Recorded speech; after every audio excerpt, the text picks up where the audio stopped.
Saudara, hasil hitung cepat sementara di Pilkada Jawa Tengah, suara minor diperoleh Andika Perkasa Hendrar Prihadi ketimbang Ahmad Lutfi Taj Yassin. Meski di kandang banteng, sementara suara PDIP justru tumbang. Namun suara PDIP dari hasil hitung cepat justru unggul di Pilkada Jakarta yang menempatkan suara Pramono Rano sementara unggul dibanding Ridwan Kamil Suswono. Apa sebenarnya yang mempengaruhi?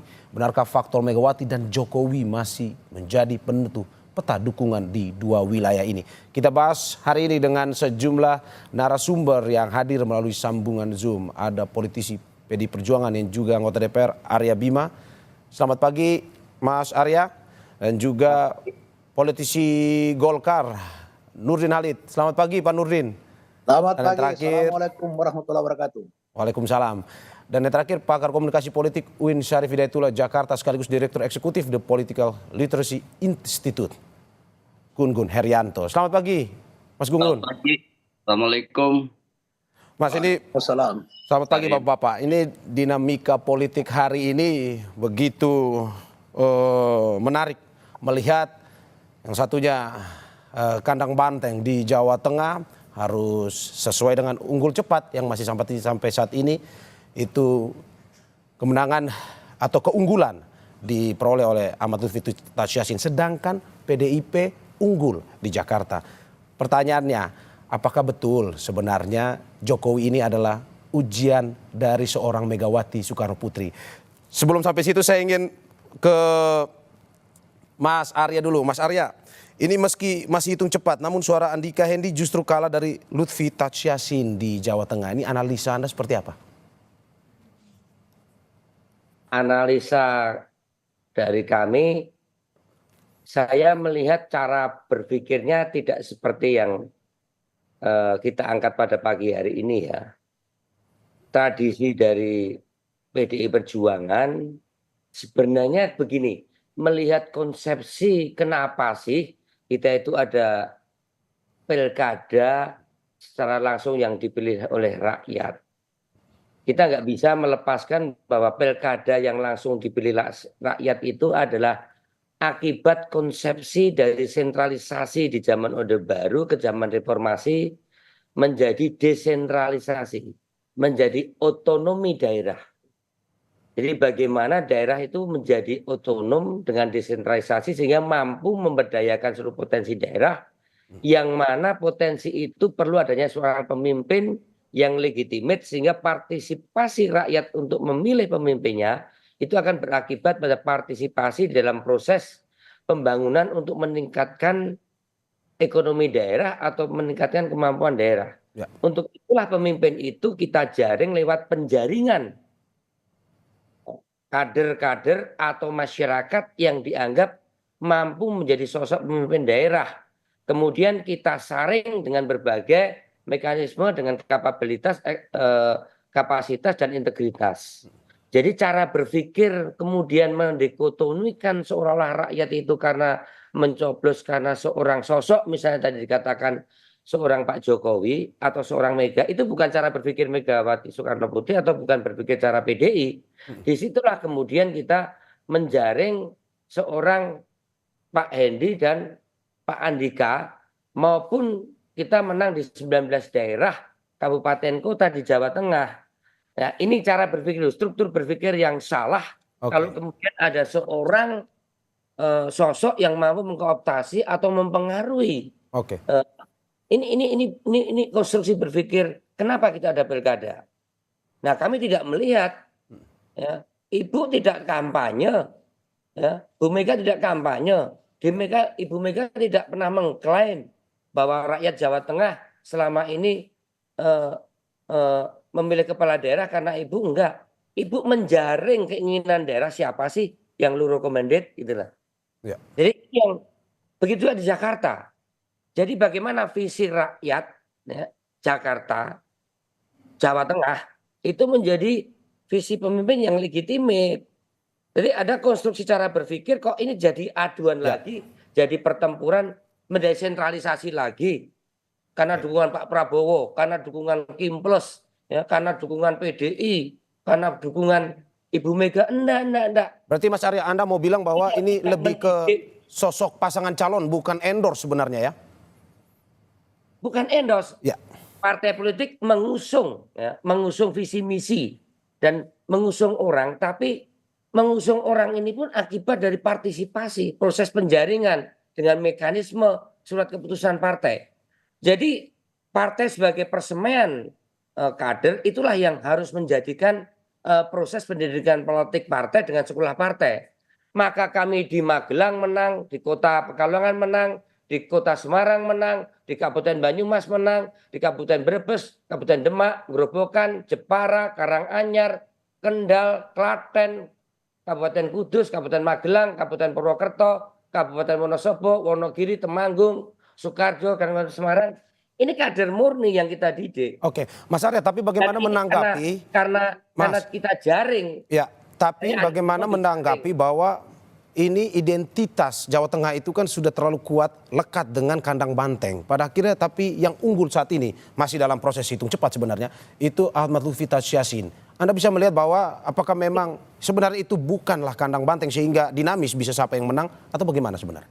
Boleh ada stigma-stigma kandang-kandang banteng, ya itu kandang itu akibat boleh, ya kan? Karena selama ini sejak dari Pak Mardianto, kemudian Pak Bibit Waluyo, Ganjar Pranowo, amanah rakyat Jakarta, rakyat Jawa Tengah itu memberikan dukungan kepada sosok yang kita usung karena keberhasilan bupati-bupati kita dan wali kota memang muncul ya, muncul seorang Pak Jokowi, muncul seorang Ganjar, muncul seorang Risma, muncul seorang tokoh-tokoh pilkada secara menjadi tokoh nasional, dan itu karena kompetensi yang dia miliki dan kapabilitas dan legitimate mampu menaikkan berbagai potensi daerah yang ada. Saya tidak setuju gini loh, saya nggak setujunya kok rakyat kok seolah-olah dikooptasi oleh satu dua figur. Partai di sini adalah hajatannya hajatan rakyat, bukan hajatan elit, apalagi hajatan domestik, ya. Maka pola-pola Kimples itu salah besar karena dia mengkooptasi. Itu kan pengennya bagaimana kita dijepit untuk tidak bisa mencalonkan. Ya, kebetulan Tuhan menunjukkan dengan adanya keputusan MK dengan 7%. Hampir-hampir saja kita DKI nggak bisa mencalonkan. Banyak tempat kita hanya bisa mencalonkan 140. Oke, Mas Arya. Lihat supaya marwah, kenapa kita ada pilkada secara langsung, itu tidak lepas adanya pilkada langsung karena konsepsi desentralisasi dan konsepsi otonomi daerah. Disitulah partai politik mendidik kader-kadernya supaya rakyat mempunyai pemimpin yang legitimate. Kalau partai tidak memaksimalkan potensi membangun kader yang prudent, gagal kita ini nanti setiap pilkada yang berlangsung. Apalagi isu yang muncul adalah isu-isu elit, isu-isu dukungan 2 presiden, 7 partai, bukan itu. Oke, Mas Arya. Saya silakan milih. Saya kira itu. Ya. Mas Nurdin, ini kata Mas Arya bukan karena endorse seorang Jokowi Ahmad Lutfi Tadsyasin unggul di Jawa Tengah. Apakah seperti itu atau bagaimana tanggapan Anda? Ya, dari sisi konstruktif berpikir, saya sependapat dengan Mas Arya bahwa pilkada itu memilih orang, ya bukan memilih partai. Dan pilkada, pilpres itu terkadang tidak linear dengan pileg itu. Jadi tidak bisa kita katakan bahwa di sebuah daerah ketika ada pemenang pileg di situ, misalnya Jawa Tengah pemenangnya adalah PDIP, kemudian itu dikatakan ketika ada pileg maupun pilpres kemudian kalah, kemudian kita harus mengatakan bahwa itu adalah kandangnya PDIP kemudian kalah. Tidak seperti itu karena pileg pilpres itu tidak linear, terkadang tidak linear dan hampir semuanya tidak linear. Jangankan pilkada dengan pileg misalnya, di sebuah daerah saja pileg saja antara kabupaten, provinsi dan pusat itu tidak linear.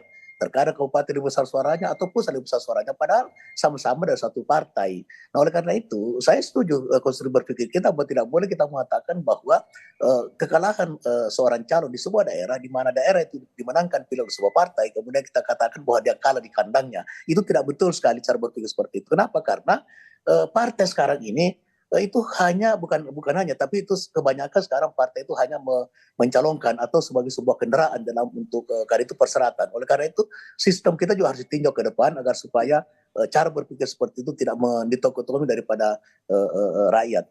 Nah, pemilihan di Jawa Tengah, pilkada di Jawa Tengah, memang faktor tokoh di semua daerah itu pasti ada pengaruh. Faktor tokoh itu bisa kita lihat di semua survei. Tetapi faktor tokoh itu tidak menjadi dominan atau tidak merupakan penentu utama. Masih banyak faktor-faktor lain. Oleh karena itu maka faktor yang paling menentukan sebenarnya faktor figur, ya, figur dari sebuah calon dari sebuah partai. Dari samping itu kemudian instrumen partai ketika bergerak secara maksimal itu juga menjadi salah satu faktor penentu. Kemudian ada tokoh yang mengendorse itu juga menjadi salah satu faktor, tapi bukan faktor utama. Oleh karena itu tidak bisa kita identikan bahwa ketika seorang calon dikalahkan kemudian di belakangnya ada tokoh yang mengendorse kemudian diidentikan dengan tokohnya. Misalnya DKI, kalau linear pemilihan legislatif atau tokoh-tokoh yang mendukung pastilah Ridwan Kamil menang karena didukung oleh 11 atau 12 partai, di mana partai itu juga memenangkan dan PDIP sendirian atau hanya ada dalam hal anggota DPRD, PDIP itu sendirian hanya dibantu dengan Partai Umat kalau nggak salah dengan partai apa lagi satu, tapi itu tidak ada kursi di parlemen. Ini fakta menunjukkan bahwa itu sangat tidak identik dengan tidak linear antara pemilihan pileg dengan pilpres. Nah, kalau di Jawa Tengah memang Pak Nurdin, jika kita berbicara soal ini merupakan murni karena pasangan calon, bukan karena endorse maupun siapa yang berada di belakangnya. Tidak juga murni pasangan calon. Faktor tokoh itu juga pasti ada. Faktor tokoh di Jawa Tengah, faktor Jokowi pasti ada. Pertanyaan saya pasti ada, tapi bukan penentu utama. Kemudian faktor kekalahan PDIP misalnya, faktor PDIP bukan PDIP yang kalah sebetulnya, adalah kader PDIP atau yang dicalonkan oleh PDIP. Bukan PDIP yang kalah, ada calon calonkan PDIP. Keliru kita kalau mengatakan bahwa PDIP kalah di kandangnya, itu keliru besar dan bukan kekalahan Bu Mega. Betul Pak Mas Arya, Bu Mega tidak turun kampanye. Di DKI misalnya, Pak Jokowi juga tidak turun kampanye secara langsung, Pak Prabowo tidak turun secara kampanye langsung. Jadi tidak bisa kita mengatakan bahwa yang mengendorse seorang calon kemudian dia ikut kalah ketika dekat atau ikut memenangkan. Kalau ikut memenangkan ya pasti, tapi tidak menjadi penentu utama begitu. Ya, tapi pertanyaan saya apakah kalau kita bilang bahwa lebih besar bahwa ini karena pengaruh paslonnya sendiri, pasangan calonnya sendiri, apakah kita bisa bilang bahwa pasangan Ahmad Lutfi Tads Yassin ini lebih disukai ataupun dicintai masyarakat Jawa Tengah ketimbang yang diusung oleh PDIP? Ya, itu adalah sebuah fakta. Kita tidak menafikan bahwa Pak Ahmad Lutfi menjadi Kapolda di Jawa Tengah itu bertadi bahwa secara keseharian ketika itu beliau sangat dikenal, kemudian dia kinerjanya tidak mengecilkan Pak Andika saya kenal baik, beliau adalah pemimpin yang juga sangat berpengalaman, tetapi kemudian ketika dia bersosialisasi di Jawa Tengah itu agak terlambat, hanya beberapa bulan misalnya bekerja di Jawa Tengah, sementara Pak Ahmad Lutfi itu sudah punya modal sosial ketika dia menjadi Kapolda, sudah bersentuhan dengan emosional masyarakat Jawa Tengah, di samping daripada yang mendukung, daripada itu kemudian pasangannya juga adalah memang sudah waktu menjadi wagub tentu sudah sangat bersosialisasi, sudah dikenal dan kemudian sudah memiliki modal sosial di Jawa Tengah. Itu salah satu faktor yang membuat mereka bisa memenangkan di Jawa Tengah dibandingkan dengan waktu bekerja daripada Pak Andika itu sangat singkat sekali, sehingga sosialisasi atau track record khusus di Jawa Tengah beliau tidak kemudian menjadikan masyarakat Jawa Tengah simpatik atau memilih daripada Pak Andika. Dan ini bisa dilihat dari surveinya seperti itu. Saya ke Mas Gun-Gun. Mas Gun-Gun, ini menarik pagi ini melihat bahwa ketika kita ingin membawa ke ini endorse dari Megawati atau endorse dari Jokowi, ternyata banyak yang mengatakan kalau misalkan ini karena pasangan calonnya sebenarnya ketertarikan itu. Dari tanggapan Anda sebagaimana? Bahwa ini ada Jokowi sendiri ingin mengendorse karena ingin Ahmad Lutfi Tads Yassin menang, tetapi juga PDIP identik dengan kandang banteng di Jawa Tengah. Tanggapan Anda bagaimana? Memang tidak ada faktor tunggal ya dalam kontestasi elektoral, selalu perpaduan banyak faktor. Dan kita terlalu oversimplikatif kalau menyimpulkan kalahnya pasangan PDI Perjuangan, Pak Andika dan pasangannya di Jateng itu sebagai runtuhnya kandang banteng. Ini oversimplikatif. Kenapa? Karena kalau kita lihat misalnya perolehan PDI Perjuangan di Pileg ya 25, sekian itu dengan perolehan kemarin suara Pak Andika, artinya saya melihat ya salah satu indikator party ID PDI Perjuangan itu masih bertahan kuat. Tentu ada insentif elektoral lainnya.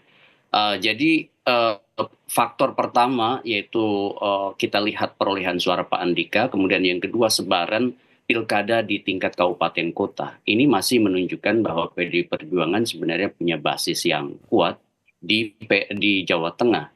Tetapi pertanyaannya, kenapa kemudian kalah? Ini tentu ada beberapa faktor yang bisa menjelaskan. Paling tidak ada 3 yang utama ya. Tentu banyak faktor, tetapi 3 yang utama. Pertama tentu adalah pilihan pasangan menyangkut segmenting. Kenapa? Karena saya lihat pasangan nasionalis dengan basis santri itu menjadi penting ya. Sebelumnya juga kan di kontestasi pilkada Jateng seperti Pak Ganjar dengan Gus Yassin itu merepresentasikan itu. Nah kemarin ceruk itu tidak begitu optimal dipakai oleh pasangan PDI Perjuangan karena basis kelompok santrinya melemah begitu ya. Kemudian yang kedua soal betul endorsement politik itu bisa menjadi insentif elektoral, terutama reference power atau kekuatan rujukan yang masih punya tingkat penerimaan baik di basis pemilih. Kemudian yang ketiga tentu adalah basis struktur pemenangan mulai dari partai sampai relawan. Salah satu yang kemudian tadi saya highlight juga dan saya setujui dari Pak Nurdin, yaitu soal memang ada stat yang cukup terlambat gitu dari pasangan Pak Andika pada saat deklarasi, melihat ya intensnya Pak Lutfi dengan jabatan sebelumnya itu melakukan penetrasi ke basis-basis pemilih di Jawa Tengah. Memang 3+1 tadi ya menyangkut waktu menjadi 4 faktor utama dalam bacaan saya yang menyebabkan kemudian pasangan Pak Lutfi itu unggul dari Pak Andika dalam hitungan cepat ya. Sementara oleh karena itu kita juga kemudian mengatakan bahwa faktor-faktor ini adalah faktor-faktor determinan yang tentu saja kalau kita lihat rinciannya di bawah akan lebih kompleks lagi. Tetapi bahwa ini bisa kemudian menjadi simpulan sementara ya, hipotesis bahwa kemenangan Pak Ahmad Lutfi itu kemenangan strategik ya dalam konteks pertarungan elektoral, tetapi tidak bisa kemudian disimplifikasi bahwa PDI Perjuangan kalah dalam konteks sebagai basis ya. Dan itu penting menurut saya. Berbeda Berarti Mas dengan Gun-Gun, Jakarta. menurut Anda basis PDIP masih begitu besar di Jawa Tengah walaupun kalah dalam pilkada Pilgub Jateng ini? Saya lihat kalau kita lihat beragam misalnya data dari exit poll ya, menunjukkan bahwa basis party ID di PDI Perjuangan di Jawa Tengah itu masih kental ya, dan basis-basis utama PDI Perjuangan juga masih menurut saya masih satu garis gitu ya dengan keputusan partai untuk mendorong Pak Andika. Nah, artinya memang kekalahannya adalah pada penetrasi ke basis pemilih baru yang di luar PDI Perjuangan gitu. Representasi pasangan itu memang menjadi penting terutama dalam silang komposisi ya. Contoh misalnya kalau satu kolam gitu memang agak susah ketika misalnya memang basis pemenangan terutama di struktur partai sudah optimal, tetapi kemudian di luar partai butuh juga kan basis-basis sosiologisnya ya, basis psikologisnya yang kemudian bisa mengakumulasi kemenangan di luar apa yang sudah dilakukan oleh basis struktur partai dan relawan begitu. Oke. Mas Gun-Gun, ini menarik bahwa pada akhirnya Jawa Tengah walaupun Pilgub saat ini yang unggul bukan dari PDIP tetapi basis PDIP masih terjaga betul di Jawa Tengah. Dari Jawa Tengah kita terbang ke Jakarta, tetapi sebelum kita membahas Jakarta dan dinamikanya kita saksikan jeda berikut ini.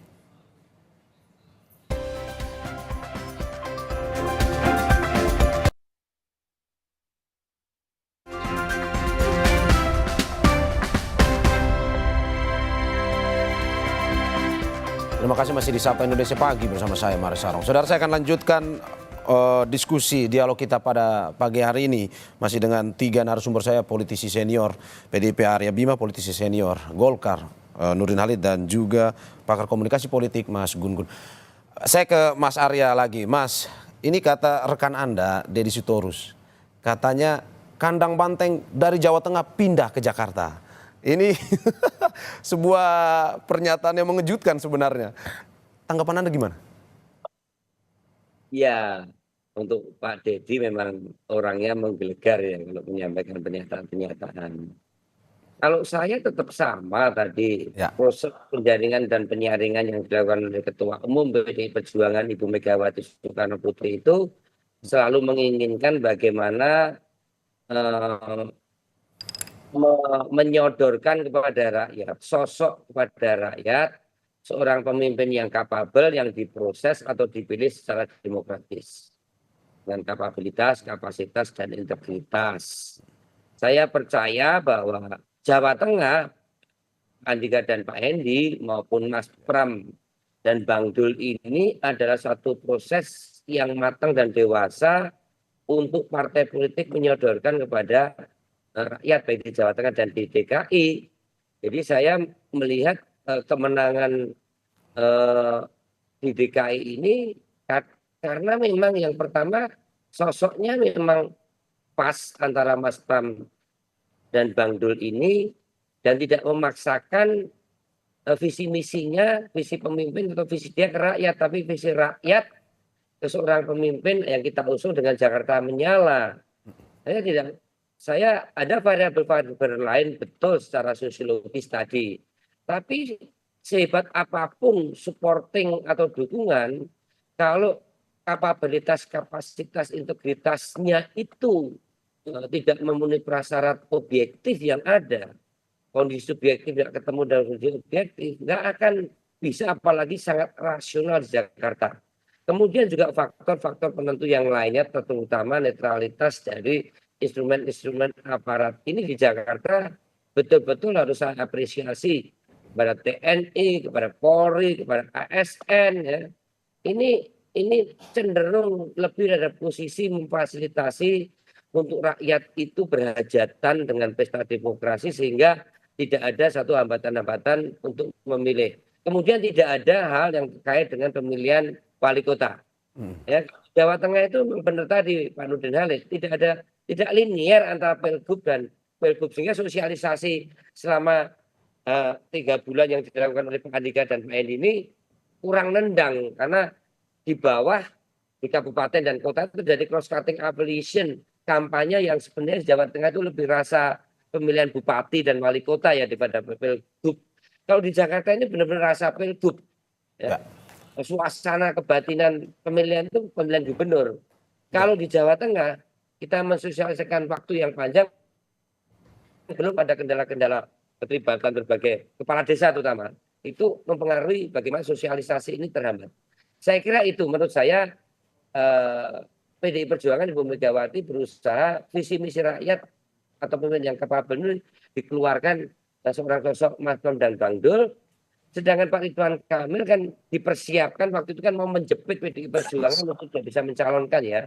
Dengan kita tidak punya 20% untuk bisa mengusung, kemudian PKS ditarik ke Kim Plus dengan memberikan apresiasi Mas Suswono menjadi wakilnya Mas Ridwan Kamil, kita tidak bisa mencalonkan.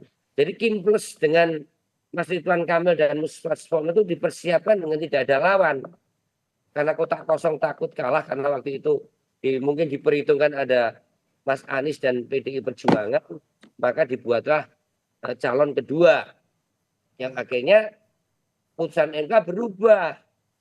Sehingga Ridwan Kamil ini kan kalau mau jujur tinggal tidur saja di Jawa Barat menang. Maka dibawa ke Jakarta ya sangat masuk akal kalau Mas Ridwan Kamil ini kalah. Kalau dari kapasitas mungkin sangat mampu, tapi masalah legitimasi, masalah bagaimana masalah Persija sama Persib Bandung aja itu nggak selesai diselesaikan oleh Mas Ridwan Kamil untuk memberikan narasi pada masyarakat Jakarta.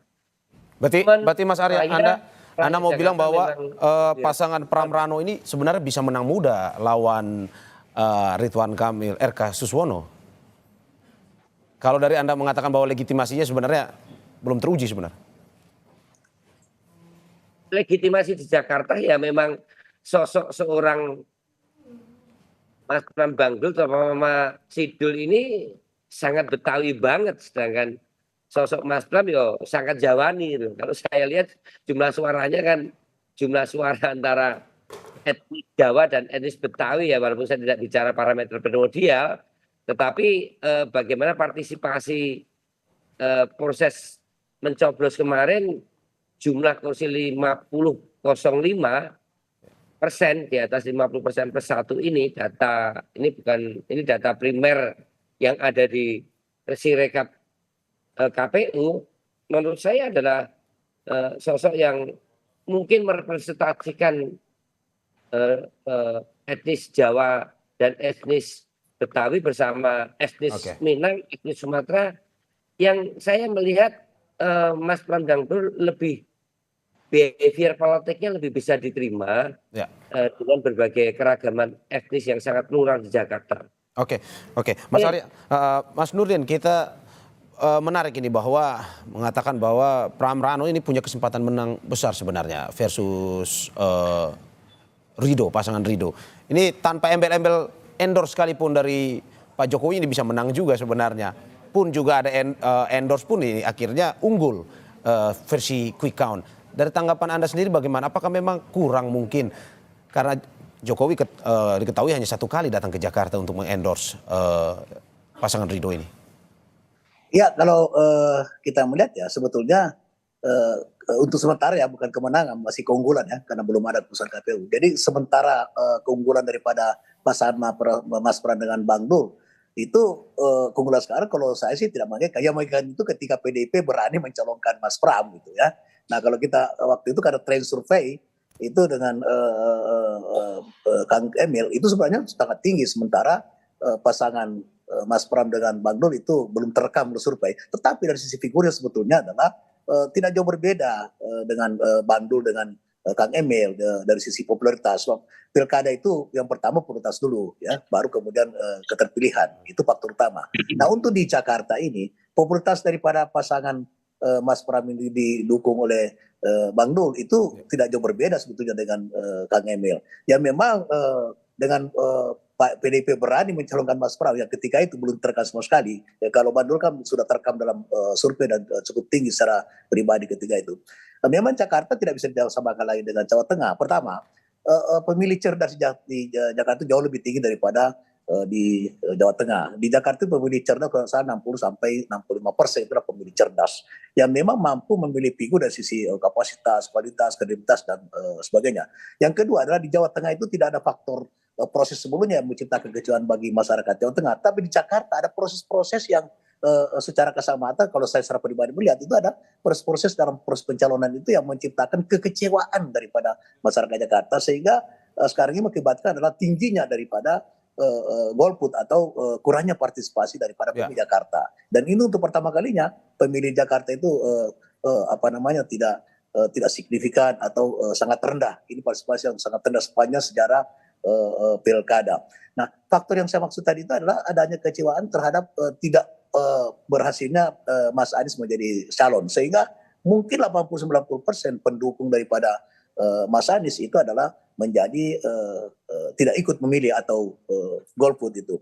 Nah, yang kedua adalah dengan terang-terangan Mas Anies itu turun kampanye atau turun bersama dengan Mas Pram dengan kemudian diekspos secara masif oleh media, maka itu faktor juga salah satu faktor yang membuat kemudian pemilih Mas Anies itu adalah memilih pasangan Mas Pram. Nah, sementara dari Kim itu ya tidak maksimal instrumen partai, itu fakta ya. Buktinya tidak semua ketua umum partai itu full all out turun. Tapi insya Allah Mas Arya mohon maaf kalau ini 2 putaran maka itu 50-50. Kalau 2 putaran ini menurut saya Pak Jokowi, Pak Prabowo, kemudian ketua umum Kim ini akan all out untuk menangkan Ridwan Kamil. Berarti Pak Nurdin, menurut Anda jika 2 putaran game changernya ada di Pak Jokowi dan Pak Prabowo. Kalau lebih sering turun bisa membalikan keadaan. Oh tidak juga. So Pak Prabowo kan dengan kapasitas sebagai presiden tidak mungkin bisa turun langsung berkampanye, tidak mungkin itu. Ya beliau kan menjadi presiden dan kepala negara. Di satu sisi memang dia mengendorse Ridwan Kamil, tapi di sisi beliau ada harus netral sebagai seorang presiden. Nah kalau Pak Jokowi bisa turun full karena beliau sekarang bukan lagi tidak terikat lagi dengan berbagai aturan dalam pilkada itu. Tapi yang paling penting adalah instrumen partai dari Kim Plus itu, kemudian instrumen relawan itu kalau itu masif dan all out, saya yakin akan mengalahkan Mas Pram dengan Bang Dul di putaran kedua.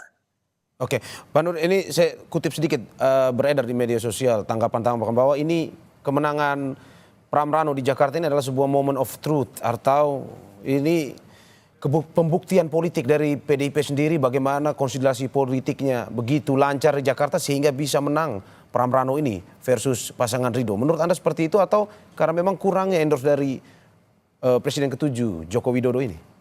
Ya, saya kira memang instrumen partai daripada PDIP itu bergerak masif ya, di samping di-endorse oleh karena saya yakin juga bahwa anggota fraksi PDIP di DKI ya, baik DPR RI maupun DKI sendiri itu pasti all out ketika itu. Nah, instrumen ini yang bergerak masif dan solid sekali dibanding dengan Kim yang menurut saya bukan tidak solid mendukung tapi kemudian tidak bekerja secara masif karena sangat mengandalkan daripada popularitas kemudian survei daripada Pak Ridwan Kamil sebelum pencalonan itu.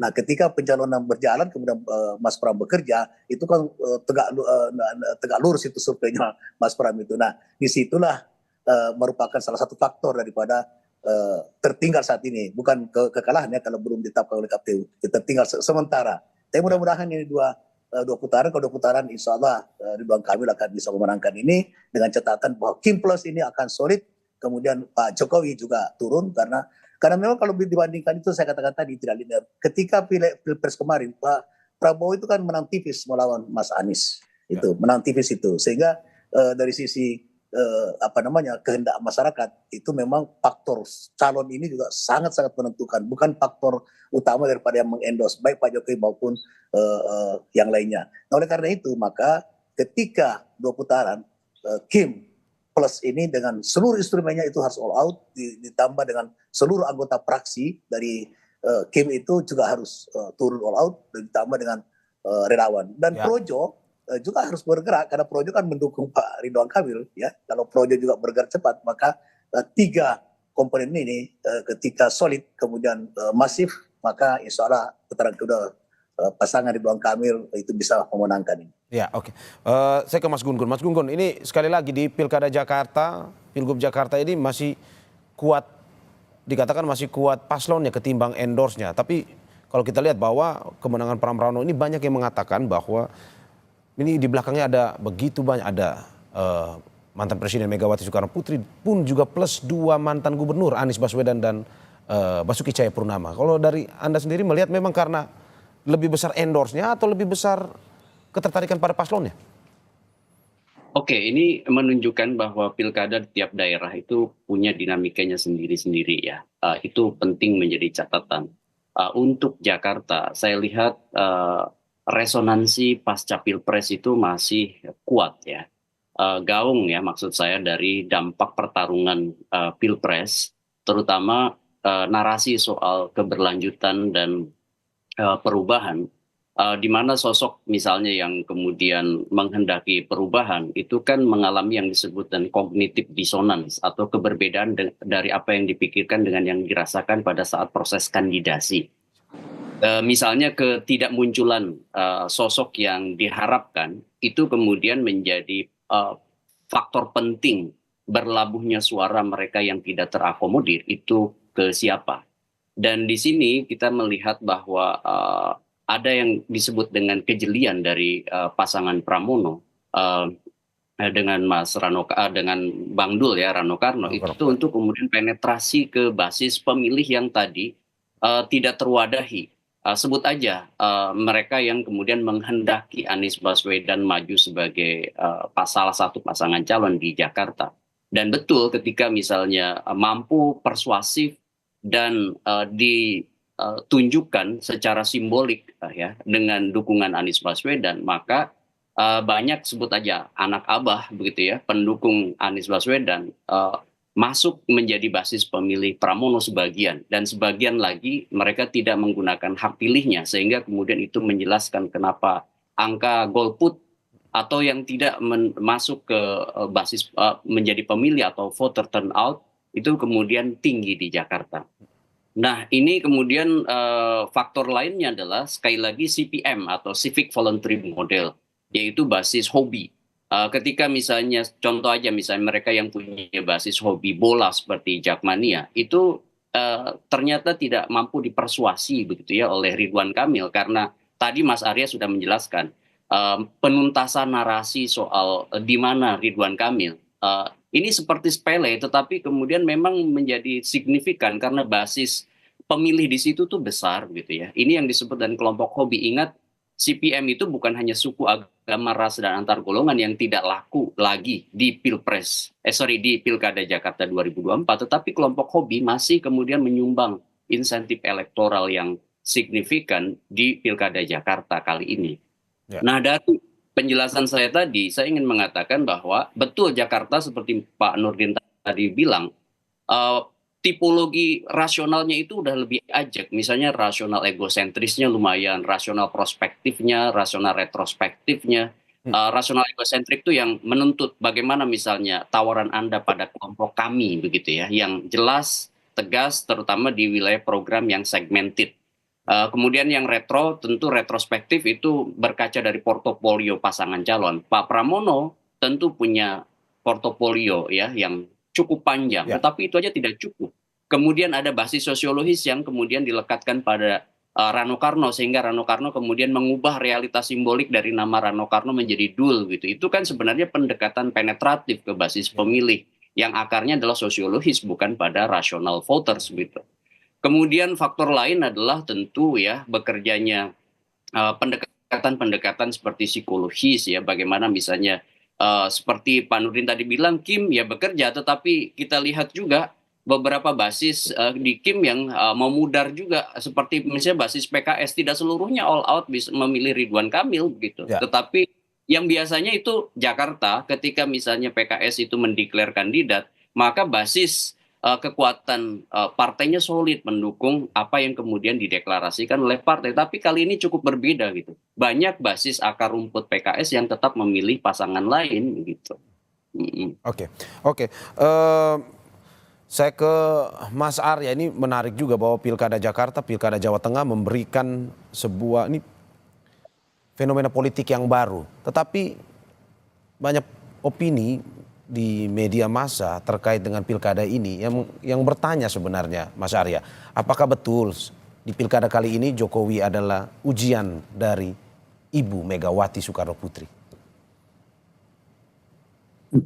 Ya mau ujian mau tidak, tapi cara berpikir itu struktur berpikir itu salah. Ya. Tidak fasilitasi kan pilkada itu diusung oleh partai politik atau independen. Ya. Nah sekarang ini kok men-take over hajatan publik, hajatan rakyat menjadi hajatan elit. Ya. Dulu kita itu kan nggak setuju pilkada dipilih oleh DPRD kabupaten kota dan kabupaten provinsi. Apa tidak setuju? Karena kurang searah dengan semangat otonomi daerah. Walaupun secara konstitusional masih bisa. Kita ingin menjadi hajatan rakyat. Sak maunya rakyat lalu pilih kan gitu. Partai silakan memfasilitasi dengan threshold diputuskan 20% supaya mungkin 5 atau 3 yang ada. Dibatasi menjadi Kim Plus misalnya. Ini kan membatasi ruang-ruang bagaimana kehendak rakyat itu menjadi sangat tidak bebas. Akhirnya Mas Anies nggak bisa mencalonkan kan gitu. Dan saya melihat tidak boleh, lain kali cara berpikir semacam ini harus dijungkir balikkan. Ya. Saya tidak bisa bahwa menangnya PDI Perjuangan mengusung Mas Pram Bang Dul yang oleh PDI oleh Ibu Megawati Soekarno Putri sebagai Ketua Umum beserta Partai Umat dan Hanura adalah tumbangnya endosernya Pak Prabowo, Pak Jokowi dan Kim Plus. Kan nggak bisa begitu. Ya. Cara berpikir salah. Sosoknya tidak laku terjual di masyarakat Jakarta atau Betawi kan begitu. Apa Bang Ridwan Kamil juga kapabel? Kapabel, mungkin di DKI kan gitu, di Jawa Barat. Jadi saya melihat struktur berpikir yang salah di dalam membangun opini publik lewat wacana publik yang dibangun oleh media sosial maupun media mainstream.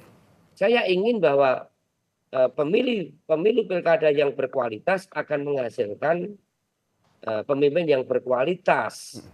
Nah, cara mengendorse Pak Jokowi juga salah. Siapa yang mempengaruhi di sekitar Pak Jokowi? Pak Jokowi ini bukan alat peraga, dibawa ke Jawa Tengah, dibawa ke, ke Jawa Barat, atau dibawa ke DKI, atau dibawa kemana-mana. Ya. Faktanya kami di Jawa Tengah masih 19 kader kita jadi bupati. Apakah pandang-pandang tumbang? Enggak masalah tumbang atau tidak. Kebetulan yang kita usung dari PDI Perjuangan itu laku dijual di Jawa Tengah. Dan kita mendapatkan legitimasi waktu itu. Nah, kalau yang diusung PDI Perjuangan asal-asalan, nggak kapabel, ya nggak kepilih kan itu. Kebetulan Pak Endi dan Pak Andika dan Pak Sendi ini kita pilih dengan kapasitas, dan integritas. Waktunya terlalu pendek dan memang tidak paralel, tidak linear antara pilgub dan pemilihan bupati dan wali kota, sehingga waktu sosialisasi, waktu kampanye kita sangat pendek, dan Pak Jokowi mengendorse begitu besar Pak Lutfi, sedangkan masyarakat Jawa Tengah masih banyak di desa-desa yang tahu Pak Jokowi itu adalah PDI Perjuangan, bisa disurvei. Pembantunya di wilayah Grogol, Yukatmi di sana nggak ngerti kalau Pak Jokowi itu sudah pindah dari partai. Masih banyak yang tahu semacam itu. Jadi faktornya sangat kompleks lah. Tapi saya nggak setuju kalau kemudian legitimasi dalam pilkada ini di take over oleh tokoh-tokoh yang ada, itu tidak mendidik dalam semangat kemandirian, semangat desentralisasi, semangat otonomi, karena kapabilitas pemimpin yang dipilih oleh rakyat di daerah itu akan mempengaruhi proses bagaimana kemandirian di dalam proses pembangunan 5 tahun ke depan yang dimulai partisipasinya sejak mereka memilih pemimpinnya. Apalagi instrumen saat ini menjadi sangat terdidik, suasananya sangat masih sentralistik sekali, yaitu Pilpres, dengan berbagai instrumen manipulatif dan sembakonisasi yang begitu masif. Sembakonisasi, ya. Oke, Mas. Tapi saya di Komisi 2, nanti mungkin juga dengan Pak Nurdin Halid, dengan fraksi Partai Golkar, pastinya gimana ya supaya Mas Gugun ini bisa merumuskan apakah waktu yang demikian pendek antara Pilpres dan dengan Pileg dan Pilkada ini dilaksanakan dengan tempo yang sesingkat-singkatnya, itu dampak sosiologisnya akan berdampak pada otonomi daerah dan desentralisasi dengan milih pemimpin yang baik enggak? Maka omnibus law tentang pemilu ini perlu kita rumuskan bareng supaya way out-nya ada, bukan mentradisikan yang terus-menerus. Ini bisa bahaya ini buat demokrasi itu sendiri, saya kira itu. Saya ke Pak Nurdin, ini terkait dengan walaupun menang di unggul di Jakarta yang di-endorse oleh Pak Jokowi, tapi juga ini di Jawa Tengah unggul, di Jakarta tidak unggul. Kalau dalam arti bahwa kalau Anda melihat bahwa sebenarnya PDIP versus Jokowi atau sebenarnya ini paslon versus paslon? Ya, kita sekali lagi saya katakan bahwa kita tidak bisa mengidentikan kekalahan sebuah calon pilkada kemudian membuat juga yang mengendorse itu harus ikut-ikut menjadi orang yang kalah, atau sebaliknya menjadi yang menang. Apalagi kemudian diperhadapkan, saya sangat tidak setuju selalu memperhadapkan antara Pak Jokowi dengan Ibu Mega karena adanya perbedaan. Ini beliau sama-sama kader PDIP. Kemudian ada pilihan-pilihan yang berbeda ketika sebuah pencalonan, itu hal yang normal dalam multi partai karena kita membangun demokrasi Indonesia di atas multi partai. Nah, oleh karena itu memang harus ada kolaborasi, harus ada kerjasama. Tetapi kemudian sama sekali kita tidak bisa mendetikan bahwa kekalahan calon di sebuah pilkada kemudian mengidentikan kekalahan daripada mengendosnya, karena banyak faktor yang seperti di Jawa Tengah tadi, Mas Ari, saya setuju sekali itu. Tidak berarti bahwa tumbang PDIP di Jawa Tengah tadi digambarkan dengan data yang sangat akurat ya. Pemilihan di kabupaten kota banyak PDIP memenangkan.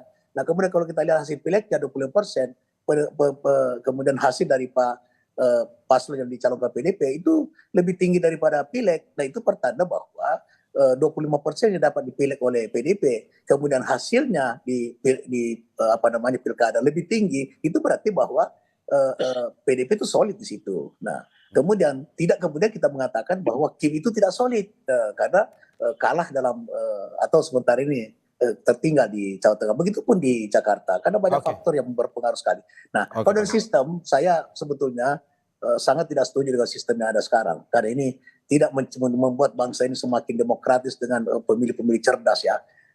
Sekarang yang terjadi ini Mas Arya fakta kita mengalami semua. Mas Arya mengalami, saya mengalami sebagai seorang caleg. Pragmatisme luar biasa. Dan kemarin pileg itu paling brutal sepanjang sejarah. Saya ikut pileg itu 97 Orde Baru saya sudah anggota DPR. 99 era reformasi 2004 saya ikut. Tapi yang kemarin ini luar biasa Mas Arya. Itu sama sekali pragmatisme masyarakat luar biasa dan itu akan membuat moral daripada masyarakat kita itu bukan kemudian bisa mencerahkan demokrasinya tetapi membuat kita ini semua menjadi salah satu sasaran tembak daripada mereka. Oleh karena itu sistem menurut saya harus ditinjau. Pileg menurut saya harus kombinasi antara terbuka dengan tertutup. Kemudian untuk pemilihan langsung cukup pilpres saja pemilihan langsung tapi gubernur dan pilkada kabupaten kota itu serahkan kembali kepada DPR. Memang DPR juga ada pragmatisme tapi tidak sedrastis daripada ketika rakyat yang bisa langsung. Dan ini yang paling penting adalah kita sekarang tidak ada jual partai, program partai, idealisme partai, visi partai itu nggak ada. Itu kita harus jujur mengatakan kita jual dirilah kepada rakyat itu kita dipilih, bukan jual program, bukan kemudian yang paling penting tidak ada proses pengkaderan. Itu ada pengkaderan, Golkar ada pengkaderan, tapi itu tidak membuat daripada STM itu menjadi diterima oleh masyarakat. Ya buktinya sekarang bisa pindah hari ini ada PDP, pencalonan besok pindah ke Golkar, itu hal yang lumrah dan dia terpilih. Pindah-pindah ya Pak Nurdin ya, pada akhirnya ya. Kembali terpilih, itu sistem kita ini sangat. Pak Nurdin. Dan di Amerika saja tidak dikenal pemilihan langsung, neneknya demokrasi. Amerika tidak mengenal pemilihan langsung gitu. Mana pernah orang mencoblos Obama, mencoblos Donald Trump, nggak ada. Dia tetap memilih perwakilan yang akan. Saya sudah menangkap maksud Anda Pak Nurdin. Kita singkat saja ke Mas Gun-Gun. Terakhir terkait dengan ini endorsement ada juga ini lebih memilih paslonnya ini tanggapannya seperti apa? Singkat aja Mas Gun-Gun. Ya, faktor endorsement atau dalam textbook sering disebut reference power atau kekuatan rujukan itu selalu menjadi satu di antara faktor penting ya, terutama kalau kita lihat kekuatan untuk membangun persepsi publik gitu ya, dan akhirnya kemudian berbuah dua hal. Pertama adalah suara, yang kedua adalah efektivitas power. Itu biasanya dua dalam konteks marketing politik ya, mungkin bisa dibaca reference power itu dalam Gary Mauser. Intinya begini, bahwa kekuatan rujukan itu satu di antara sekian faktor. Dan setiap daerah pasti punya dinamikanya berbeda. Contoh misalnya seperti Jakarta, kebetulan momentumnya itu memberi insentif elektoral lebih pada kelompok yang sebut aja politik asosiatifnya keberlanjutan. Jadi ketika misalnya ada mereka yang ada ceruknya ya, menghendaki suara berbeda, dan suara berbeda itu kemudian bisa dioptimalisasi oleh pasangan Pramono gitu. Sebagian diantaranya menjadi mereka yang tidak menggunakan hak pilihnya. Berbeda dengan di Jawa Tengah, itu tidak kemudian bisa diresonansikan isu itu. Kenapa? Karena faktor-faktor lain lebih menentukan. Mas Gugun, tingkat partisipasi secara nasional kan maksimalnya 60 Mas. Ini faktor apa? Ya, kalau kita lihat. Tapi secara nasional tingkat partisipasi ini sangat rendah. Ya, kalau kita lihat nasional kan partisipasi tinggi, berbeda dengan partisipasi di Jakarta. Nah, ketika misalnya Jakarta itu tentu menjadi satu hal yang harus dibaca dengan dinamikanya. Tetapi kalau di tingkat nasional, isu lagi-lagi ya, isu itu akan ditentukan oleh faktor yang bertarung. Contohnya misalnya figur. Ada nggak pengaruh karena pilkada kabupaten kota yang juga terselenggara di masing-masing provinsi lainnya, Mas? Iya, itu pasti sebaran itu, Mas. Makanya kemudian terjadi yang disebut dengan proses ya, yang kalau kita lihat masing-masing daerah itu akan sangat ditentukan oleh faktor figur yang bertarung. Kalau misalnya faktor figur yang bertarung itu bisa menggait ya dan mengoptimalisasi suara di basis-basisnya, tentu ya itu akan menyumbang juga yang disebut dan Oke, partisipasi. ditentukan oleh faktor Rembutan. figur yang bertarung ya Mas Gun-Gun ya. Ya, betul. Oke. Terima kasih Bapak-Bapak, politisi PDIP Arya Bima, politisi senior Golkar Nurdin Halid, dan juga pakar komunikasi politik Gun-Gun Herianto. Terima kasih atas dialognya pagi ini.